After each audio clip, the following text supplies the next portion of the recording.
कृषी मंत्री नाशिकला दिवसभर बैठका घेत राहिले आणि अंधार पडल्यानंतर अवकाळी पावसामुळे झालेलं नुकसान बघायला गेले. तिथं गेल्यानंतर किमान बॅटरी लावून नुकसान तरी बघायचं.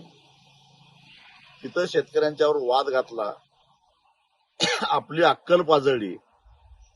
खरं तर एक बेअक्कल, बिंडोक आणि भंपक माणूस महाराष्ट्राला कृषी मंत्री मिळाला असं म्हणावं लागेल. याच कृषी मंत्र्यांनी शेतकऱ्याची तुलना भिकाऱ्याबरोबर केली आणि आता म्हणतायत की तुमचं कर्ज माफ झालं तर तुम्ही साखरपुड्याला पैसे खर्च करता, तुम्ही लग्नाला पैसे खर्च करता. त्यांना एवढी अक्कल पाहिजे की शेतकऱ्याचं कर्ज सरकार भरणार आहे, ते बँकेत भरणार आहे, शेतकऱ्याच्या हातात येणार नाही. मुळामध्ये कृषी मंत्र्यांनी एकदा त्यांच्याच मंत्रालयाच्या अखत्यारीत असणाऱ्या कृषी विद्यापीठांची शेती तोट्यात का आहे याचा अभ्यास करावा, शेती महामंडळाची शेती तोट्यात का आहे याचा अभ्यास करावा आणि मग शेतकऱ्याचं अर्थशास्त्र समजून घ्यावं.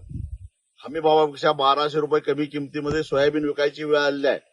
यांच्याच कर्तृत्वामुळे यांची हिंमत नव्हती केंद्र सरकारला कांद्याचं निर्यात शुल्क कमी का करत नाही असं विचारायची.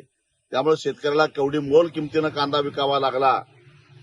हरभऱ्याची अवस्था तीच झाली. हमी भावापेक्षा 400 रुपये कमी भावात हरभरा विकावा लागतोय. तुरीची अवस्था तीच आहे. गेल्या वर्षी कापूस आयात केल्यामुळे कापसाला भाव नाही आणि हे आम्हाला अक्कल शिकवायला लागलेत की तुमचं कर्ज माफ करण्यासाठी तुमची अवकात नव्हती, तुमच्यात हिंमत नव्हती. तर शेतकऱ्यांची मतं घेण्यासाठी आमचं सरकार आल्यानंतर तुमचा 7/12 कोरा करतो असं म्हणून शेतकऱ्याला फसवून त्याला गंडवून तुम्ही मतं का घेतली या प्रश्नाचं पहिल्यांदा कृषी मंत्र्यांनी उत्तर द्यावं.